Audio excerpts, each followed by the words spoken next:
میرے خیال میں سر مسئلہ یہ ہے، یہ لڑائی ساری نا وہ تیرا جج میرا جج والی ہے۔ ایک زمانے میں ہم سنتے تھے وہ جی ہمارا چیف فلانا، مطلب یہ جو ہم نے دیکھا ہے، اب جو لگتا ہے کہ یہ بھی ایک سلسلہ شروع ہو گیا کہ جی ہمارا جج یا آپ کا جج یا جو بھی ہے۔ میں صرف یہ کہتا ہوں کہ جو چیز لیکن قاضی صاحب تو بیکن آف ہوپ تھے، وہ تو اینٹی اسٹیبلشمنٹ تھے، انہوں نے آ کے اس عدلیہ کو ٹھیک کرنا تھا، انہوں نے آ کے اس ملک کے نظام کو ٹھیک کرنا تھا۔ یہ تو امیدیں ہم سب نے لگائی ہوئی تھی، اور خاص کر وہ فیض آباد کے فیصلے کے بعد سب کا خیال تھا اب قاضی صاحب کو آنے دیں ذرا، پھر دیکھیں اس ملک میں کیا ٹھیک ہوگا اور کیا کس طرح ٹھیک ہوگا۔ پتہ لگیا کہ وہ بات یہ ہے، جی میں گزارش ہے قاضی صاحب، گزارش یہ ہے کہ دیکھیں ہم ہمارا ایک آئرنی یہ ہے کہ ہم بت تراشنے میں بڑی مہارت رکھتے ہیں، اور ہم خود ہی تخیلاتی بت بنا بھی لیتے ہیں کسی ایک ایکٹ کی وجہ سے، کسی ایک فیصلے کی وجہ سے، کہ دیکھیں جی کمال ہو جائے گا جب فلانا شخص آئے گا۔ میں عمر عطاب بندیال صاحب کو اس وقت سے جانتا ہوں جب وہ وکیل تھے اور لائق وکلاء میں شامل تھے، لاہور ہائی کورٹ کے چیف جسٹس رہے، پھر جب وہ ایلیویٹ ہوئے سپریم کورٹ میں آئے، at the end of the day کیا ہوا، انہوں نے بھی وہ بھی ایک اتنی ڈسٹنکٹ ڈویژن کریٹ کر گئے سپریم کورٹ میں۔ پھر انہوں نے جس طرح انہوں نے بہت سی جگہوں پر، وہ کئی جج تو ججی کاری نہیں ہوتے نا، وہ آپ سہولت کاری کر رہے ہوتے ہیں بیسیکلی، یا بیٹھے ہوتے ہیں آپ، ٹھیک ہے، اور باقاعدہ طور پر ماضی کے 5-7 سال میں کوئی ایک چیف جسٹس آپ کے سامنے ہے جو اس نے سہولت کاری نہ کی ہو؟ انفارچونیٹلی نو۔ میں اگر یہ کہوں کہ تصدق جیلانی صاحب اور ناصر الملک صاحب کو میں last of the a political ججز، میرا اوپینین ہے، ہاں مطلب مجھے لگتا ہے کہ وہ دونوں بڑے آنریبل ججز تھے، اور انہوں نے بڑا اچھا خود کو کنڈکٹ کیا، بغیر کسی فضول حرکت میں پڑے ہوئے، بغیر کسی یہ ٹکر بازی میں اور ان چیزوں میں پڑے ہوئے۔ جن لوگوں نے مجھے مایوس کیا، کیونکہ میں تو بحیثیت ایک پاکستانی اور بحیثیت ایک وکیل، یا جو کیونکہ میں ان چیزوں کو ایک عادتاً بھی ہوتا ہے کہ آپ دیکھیں ایک چیز ذہن میں رکھیں، جن کیسز کے اندر آپ کو یہ ہینس کیلسن، لارڈ ڈننگ، تیری گاڈ فادر، تو یہ جن کیسز میں یہ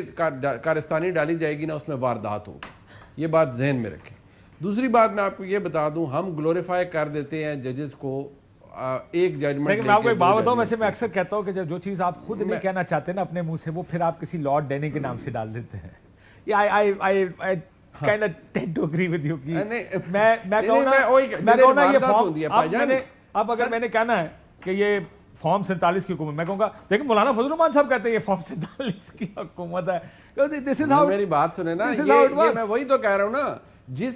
جس کیس میں واردات ڈالنی ہو آپ نے، میں یہ واردات کی بات اس لیے کہہ رہا ہوں، اس کیس میں آپ یہ حرکتیں شروع کر دیتے ہیں۔ لیکن ہیونگ سیڈ دیٹ، دیکھیے قاضی فائزہ صاحب آنریبل ہیں، وہ اپنا کریئر مکمل کر کے جا رہے ہیں۔ میں نے میرے خیال میں پتہ نہیں آپ کے پروگرام میں بھی کئی دفعہ کہا ہے، اور جگہ بھی کہا ہے کہ میں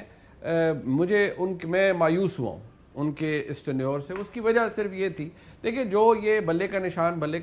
کیس، یہ بلے کا نشان والا کیس، یہ انٹرا پارٹی الیکشن کا کیس تھا۔ میرا اس میں آرگومنٹ صرف ایک تھا کہ رائٹ بیفور دی الیکشنز آپ ایک جماعت، دیکھیں جب آپ نے لیوریج دینی ہو نا، یا سپیس دینی ہو، تو آپ یہ کہتے ہیں ہاں یار یہ بڑا واقعی آپ نے کوئی آپ نے نہیں انٹرا پارٹی ٹھیک نہیں کرائے، لیکن ہم ایک ایسے جنکچر پہ کھڑے ہوئے ہیں کہ جہاں the election is round the corner, 3 ہفتہ 10 دن 2-3 ہفتے کی بات ہے، راؤنڈ دا کارنر ہے، اور آپ کو ہم یہ گریس پیریڈ دے رہے ہیں، آپ اس میں یہ کریں۔ ہم اس وقت آپ کی پارٹی، آپ کے ووٹر کو ڈس انفرینچائز نہیں کرنا چاہتے، نہ ہی ہم کوئی کنفیوژن کریٹ کرنا چاہتے ہیں۔ مجھے کیونکہ اب میں اس پہ پہلے بھی بات کرتا رہا ہوں، مجھے اس چیز پر تھا۔ دوسری بات یہ ہے، دیکھیں یہ اپنا ایک انسان کا اپنا ضمیر بھی ہوتا ہے، اپنی میں کسی جج پہ پابندی نہیں لگا سکتا کہ کوئی کیس کوئی سنے یا نہ سنے، لیکن دیکھیں ایک بیڈ بلڈ کریٹ ہونا یہ انسانی فطرت ہے۔ میرے ساتھ اگر اور نہیں ہونا چاہیے تھا جس طرح آپ کسی اگر آپ دیکھیں آپ کے پاس آج اگر طاقت ہے نا، آپ میرے ساتھ کوئی برا کر جاتے ہیں، کوئی زیادتی کرتے ہیں، اور کل میں کسی جگہ پر آتا ہوں اور آپ ریسیونگ اینڈ پہ ہوتے ہیں، تو میرے ذہن میں اگر آپ یہ سمجھنے کے لیے میں تو کوئی ولی اللہ ہوں اور میں تو بھول ہی جاؤں گا کہ میرے ساتھ کاشف بھائی صاحب نے کوئی برا کیا، تو آئی ایم سوری، میں خود کو اتنا مضبوط انسان نہیں سمجھتا۔ میرے اندر اپنا جو بائس ہے یا آپ کا غصہ ہے اس کو سائیڈ پر نہ کر سکیں، دوسرا اپنے غصے کو استعمال You cannot hold your bias. You cannot hold your bias. Judge, you cannot hold your bias. دوسرا کام ہے اپنے اس غصے کو استعمال کرنا۔ دیکھیں ایک چیز تو یہ ہے کہ میرا غصہ پریویل نہیں کرے گا، لیکن اس کی وجہ سے میں ڈنڈی ضرور ماروں گا۔ بھائی وہ چیف جسٹس آف پاکستان ہے، لیکن انہوں نے ڈنڈے اٹھائے ہوئے تھے، جسٹیفائی کریں گے جی ان کا غصہ، اور دیر فور یہ سارے ایکشن کہ ڈنڈی لگتی ہے نہیں تو وہ نہ سنے نا, آسان بات یہ ہے قائد صاحب کہ وہ کیس نہ سنے. ایک آدھ وہ بھی ڈنڈی. وہ تو یہ تھا کہ ایسا لگ رہا تھا کہ پورا کا پورا یہ بتائیں, میں جیسے کہا کہ آپ لوگ تو ڈارلنگ تھے قاضی صاحب کے. اب قاضی صاحب روز ایک, آج بھی انہوں نے آج کل میں بات کی, یہ جو آپ لوگ یوٹیوبر ہیں, اب سارے یوٹیوبر بن گئے, تو سنے ذرا کیا کہہ رہے تھے قاضی صاحب. بس وہ چیز دیکھتی اور سمجھتی ہے جو کسی ٹیلی ویژن چینل نے دکھا دی یا پھر کسی یوٹیوبر نے سنا دی. تو ہم نے کہا کہ عوام ہماری کارکردگی خود دیکھیں اور پھر خود تعین کریں کہ اس میں شفافیت ہے نہیں. شفافیت ہے یا نہیں, وہ پرانی یہ بات انہوں نے کی جس وقت لائیو کوریج ہوا کرتی تھی سپریم کورٹ کے کیسز کی, کم از کم بینچ نمبر 1 کی. اس کے بعد بھی انہوں نے آ کے کہا کہ یہ یوٹیوبر باہر جا کے کہانیاں ڈالتے رہتے ہیں. وہ آپ لوگوں کو ہوا کہ آپ تو لاڈلے یوٹیوبر تھے, یہ 3-4 لوگوں کا میں نے نام لیا, you were the darling all that time, what happened to you guys? دیکھیں ہمیں تو ایک ہی امید تھی کہ جو ماضی میں 3 چیف جسٹس ان سے پہلے گزرے وہ ان کا ٹلٹ پی ٹی آئی کی طرف تھا. تو یہ تھا کہ جی یہ آئیں گے تو یہ انڈیپینڈنس دکھائیں گے, نہ یہ پرو نون ہوں گے نہ پرو پی ٹی آئی ہوں گے, پرو اسٹیبلشمنٹ بھی نہیں ہوں گے اور اینٹی اسٹیبلشمنٹ بھی نہیں ہوں گے. لیکن انفارچونیٹلی جب ہم نے دیکھا یہ جو انٹرا پارٹی الیکشن کی جو پروسیڈنگ چل رہی تھی اور جس طریقے سے چلی اور جس انداز میں ابھی کیس دائر ہی نہیں ہوا تو پتہ چلا کہ جی کیس جو وہ فکس ہو رہا ہے اور ہفتے والے دن رات کو 11 بجے الیکٹورل پروگرام آ گیا ہے, تو سمجھ آ گئی کہ گیم کیا ہوئی ہے. اور اس کے بعد کون سا موقع تھا جب آپ کا ویو بدل؟ جنوری 13 کے دن, جنوری 13 اور پھر 6 ججز کا خط پہ تو مزید ہی جس طریقے سے انہوں نے ڈیل کیا تو پتہ چل گیا کہ اب دیکھیں یہ جو 6 ججز ہیں جیسے بابر ستار کو آپ کیسے کہہ سکتے ہیں کہ وہ پی ٹی آئی کے سپورٹر ہیں یا ماضی میں رہے ہیں. ایون اطہر من اللہ صاحب نے جو ریمارکس دیے وہ is not pro P T I. ان ججز کے ساتھ آپ نے کیا کیا؟ آپ کو صرف یہ تھا کہ